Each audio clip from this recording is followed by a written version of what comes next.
सिंदरी के सुरंगा में फिर एक घटना घटती है। इस बार महिलाओं को सड़क पे दौड़ा दौड़ा कर पीटा गया, उनकी साड़ियों को फाड़ा गया, उनके कान की बालियों को नोच कर छीन लिया गया, लेकिन न एफआईआर होता है न कार्रवाई होती है। महोदय, अगर सरकार संवेदनशील है, क्योंकि लॉ एंड ऑर्डर की बात करती है, ये सामाजिक न्याय की बात करती है, विधि कानून की बात करती है, तो भारतीय संविधान आर्टिकल 14 कानून के समझ सबको बराबरी की बात करता है। एक डीएसपी घायल हुए, आपने लॉ एंड ऑर्डर को हाथ में लिया, डीआईजी आईजी ने मार्च किया, डीएसपी ने संज्ञान में लिया, डीसी घटनास्थल पर गई, लेकिन जब ग्रामीणों को पीटा जाता है, जब ग्रामीणों की जमीनों को जबरन लिया जाता है, कानून अपनी प्रतिक्रिया क्यों नहीं देता? अध्यक्ष महोदय, इसलिए मैं गंभीर मामला आपके संज्ञान में देना चाहता हूँ।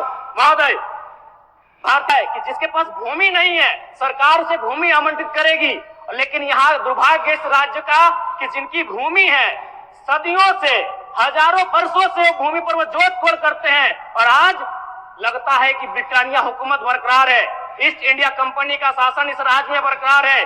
आज इसी प्रशासन के जोर पर आज उनकी जमीनों का जबरन अधिग्रहण किया जाता है। मांडू का मामला को संज्ञान में लीजिए, सुरंगा का मामला संज्ञान में लीजिए, घोरा का मामला संज्ञान में लीजिए। अध्यक्ष महोदय, क्योंकि रोज रोज आपके डीएसपी घायल होने का इंतजार मत कीजिए। विधि के समक्ष अगर सब बराबर हैं, तो रेतों को भी जान जाती है, रेतों को भी चोट लगता है। इस मामले को संज्ञान में लेंगे। महोदय, मैं आगे कहना चाहूंगा, अभी वरिष्ठ नेता ने कहा लॉ एंड ऑर्डर, मैं मानता हूं कि लॉ एंड ऑर्डर आपका है, लेकिन कहां अध्यक्ष महोदय? गांवों में, खेतों में, खलिहानों में, बालू और कोयला के खदानों में, माफियाओं की जेब में आपका लॉ एंड ऑर्डर है। महोदय, मैं पढ़ के बताना चाहूंगा, ओबी डंपिंग को लेकर भिड़ंत, फायरिंग, बमबाजी, रेती जमीन पर ओबी डंप किए जाने को लेकर पहले भी हो चुका है संघर्ष, चले थे गोली बम, मामला जीनागोड़ा का। देव प्रभा आउटसोर्सिंग के समर्थकों व ग्रामीणों में झड़प, पत्थरबाजी व फायरिंग, तीसरा थानेदार का हाथ टूटा। अचानक बमबाजी व फायरिंग से मची भगदड़, पुलिस की मौजूदगी में एक दूसरे पर पत्थर बरसाते लोग। मैंने कहा लॉ एंड ऑर्डर है अध्यक्ष महोदय, कहां? गांवों में, खेतों में, खलिहानों में, कोयला के खदानों में, माफियाओं की जेब में। अध्यक्ष महोदय, मामले को गंभीरता पूर्वक संज्ञान में लीजिए। अध्यक्ष महोदय, आज मैं महामहिम राज्यपाल महोदय के द्वारा प्रस्तुत अभिभाषण पे हो रहे वाद विवाद पर अपनी प्रतिक्रिया देने के लिए आया हूं। महोदय, एक छोटी सी कहानी मैं बताना चाहूंगा। एक महिला थी, उसकी छोटी बच्ची जिसकी उम्र 5 वर्ष थी, वो अपनी माँ से आकर पूछती है कि माँ, छोटे भाई का मृत्यु कब होगा? तो माँ ने पूछा कि बेटी तुम ऐसा क्यों कह रही हो, अपने छोटे भाई को मरने के लिए क्यों कह रही हो? तो छोटी सी गुड़िया ने कहा कि माँ, बड़े भाई की जब मृत्यु हुई थी तो बहुत सारे लोग हमें खाना देने के लिए आए थे, हमारे घर में भोजन नहीं था, हमें कपड़े नहीं था, तो बहुत सारे लोग हमसे मिलने आए थे और हमें खाना देकर गए थे, और मैं चाहती हूँ कि छोटा भाई भी अगर मर जाएगा तो शायद बहुत सारे लोग आएंगे, हमें भोजन देंगे, हमें खाना देंगे, हमें कपड़े देंगे, क्योंकि हम 4-5 दिनों से भूखे हैं। महोदय, आज यही भाव कोयलांचल के हर एक रैयतों के घर में है कि जब भी हमारी जमीनों का अधिग्रहण होगा, जब कोई कंपनी हमारी जमीन का अधिग्रहण माइंस के लिए करेगी, और जब माफियाओं के द्वारा उन पर लाठीचार्ज होगा, उनके लठेज के माध्यम से हमला होगा, तो कोयलांचल के रैयत चाहते हैं कि साथ साथ में 2-4 IAS IPS को भी चोट लगे। क्यों लगे?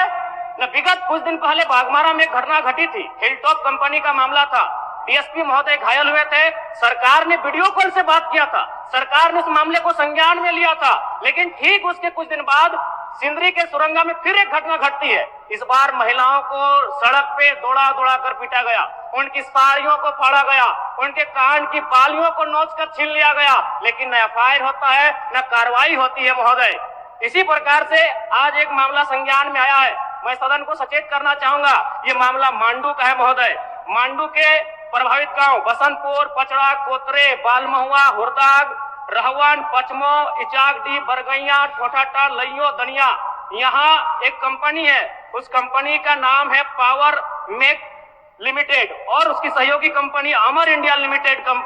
इनके माध्यम से खनन का कार्य होना है। अध्यक्ष महोदय, विगत 2-3 दिनों से लगभग 500 की संख्या में महिलाएं धरने पर बैठी हैं।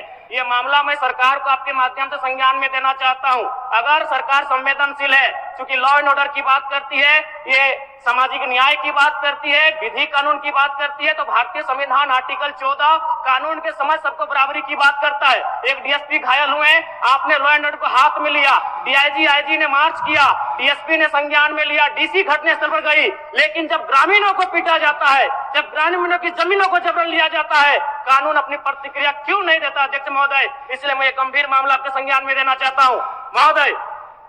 भारतीय संविधान आर्टिकल 301 कहता है, क्योंकि इससे पहले जो जमीन का मामला था वो हमारा मौलिक अधिकार था, लेकिन संशोधन करते हुए 300A में डाला गया है। वर्तमान वो हमारा मौलिक अधिकार न होकर संवैधानिक अधिकार है अध्यक्ष महोदय। और वो क्लाउज कहता है कि जिसके पास भूमि नहीं है सरकार उसे भूमि आवंटित करेगी, लेकिन यहाँ दुर्भाग्य इस राज्य का कि जिनकी भूमि है सदियों से, हजारों वर्षों से भूमि पर वो जोत खोड़ करते हैं, और आज लगता है कि ब्रिटानिया हुकूमत बरकरार है, ईस्ट इंडिया कंपनी का शासन इस राज्य में बरकरार है। आज इसी प्रशासन के जोर पर आज उनकी जमीनों का जबरन अधिग्रहण किया जाता है। मांडू का मामला को संज्ञान में लीजिए, सुरंगा का मामला संज्ञान में लीजिए, घोरा का मामला संज्ञान में लीजिए अध्यक्ष महोदय, क्योंकि रोज रोज आपके डीएसपी घायल होने का इंतजार मत कीजिए। विधि के समक्ष अगर सब बराबर हैं तो रेतों को भी जान जाती है, रेतों को भी चोट लगता है। इस मामले को संज्ञान में लेंगे महोदय। महोदय मैं आगे कहना चाहूंगा, अभी वरिष्ठ नेता ने कहा लॉ एंड ऑर्डर, मैं मानता हूं कि लॉ एंड ऑर्डर आपका है, लेकिन कहां है अध्यक्ष महोदय?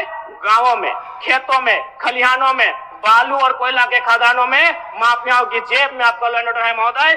मैं पढ़ के बताना चाहूंगा, ओबी डंपिंग को लेकर भिड़ंत, फायरिंग, बमबाजी, रेती जमीन पर ओबी डंप किए जाने को लेकर पहले भी हो चुका है संघर्ष, चले थे गोली बम, मामला जीनागोड़ा का। देव प्रभा आउटसोर्सिंग के समर्थकों व ग्रामीणों में झड़प, पत्थरबाजी व फायरिंग, तीसरा थानेदार का हाथ टूटा। अचानक बमबाजी व फायरिंग से मची भगदड़, पुलिस की मौजूदगी में एक दूसरे पर पत्थर बरसाते लोग। मैंने कहा लॉ एंड ऑर्डर है अध्यक्ष महोदय, कहां? गांवों में, खेतों में, खलिहानों में, कोयला के खदानों में, माफियाओं की जेब में अध्यक्ष महोदय। मामले को गंभीरता पूर्वक संज्ञान में लीजिए अध्यक्ष महोदय। फिलहाल मांडू के मैंने जिन गांवों का नाम जिक्र किया है, अभी भी 500 महिलाएं धरने पर बैठी अध्यक्ष महोदय। अगर सरकार इस मामले को गंभीरता पूर्वक नहीं लेती अध्यक्ष महोदय, तो बागमारा और झरिया जैसी घटनाएं मांडू में घटित होने में देर नहीं लगी अध्यक्ष महोदय। इसलिए मैं चाहता हूं कि इस मामले को आप संज्ञान में ले। दूसरी बात अध्यक्ष महोदय, मैं आपके माध्यम से एक अत्यंत गंभीर मामला संज्ञान में देना चाहता हूं। धनबाद जिला तोपचाची प्रखंड अंतर्गत पिपराडी गांव, आजादी के 78 साल बाद भी उस गांव की सड़क मुख्य सड़क से जुड़ नहीं पाई है। उनका मामला आता है अभयारण्य भूमि, सेंचुरी का भूमि का मामला संज्ञान में आता है। अध्यक्ष महोदय, मैं सदन के माध्यम से सरकार से पूछना चाहता हूं कि पारासत पहाड़ में सड़क बन सकता है तो पिपराडी गांव में क्यों नहीं बन सकता है अध्यक्ष महोदय? पारासत पहाड़ में जिन लोगों की सड़क की जरूरत थी अध्यक्ष महोदय, चूंकि वह धनी लोग थे, वो संपन्न लोग थे, इसलिए पारासत के पहाड़ में जो कि सेंचुरी अभयारण्य है सड़क चली गई, लेकिन पिपराडी गांव सड़क नहीं जा पा रही अध्यक्ष महोदय। ये तो तोपचाची प्रखंड का मामला है, इसे संज्ञान में लेंगे। दूसरी बात अध्यक्ष महोदय, जो विषय मैंने कहा 300A में स्पष्ट है कि राज्य अपनी विधायकी शक्ति का उपयोग करके संपत्ति के अधिकारों को सीमित, कम या बदल कर सकता है। इसलिए आपसे आग्रह होगा, जो भी मामले भूमि संबंधित खासकर खनन क्षेत्रों से आते हैं, उसके लिए आप एक पोर्टल बनाए अध्यक्ष महोदय, एक शिकायत पत्रिका बनाए अध्यक्ष महोदय, क्योंकि मामला बहुत ही हिंसक रूप धारण कर लेता है। मैं उस क्षेत्र से आता हूं, मैं कोयलांचल के क्षेत्र से आता हूं अध्यक्ष महोदय। मैं रोज बमबारी, गोली, तमाम घटनाओं को देखता हूं, सुनता हूं अध्यक्ष महोदय, और आम व्यक्ति की कहीं सुनी नहीं जाती है। इसलिए आपके माध्यम से सरकार से मेरा आग्रह होगा, ऐसे विषयों पर सरकार गंभीर रहे। अगर गंभीर नहीं रहती है तो अप्रिय और अनहोनी घटना होने में देर नहीं लगी अध्यक्ष महोदय। धन्यवाद अध्यक्ष महोदय, बहुत बहुत धन्यवाद। माननीय सदस्यगण।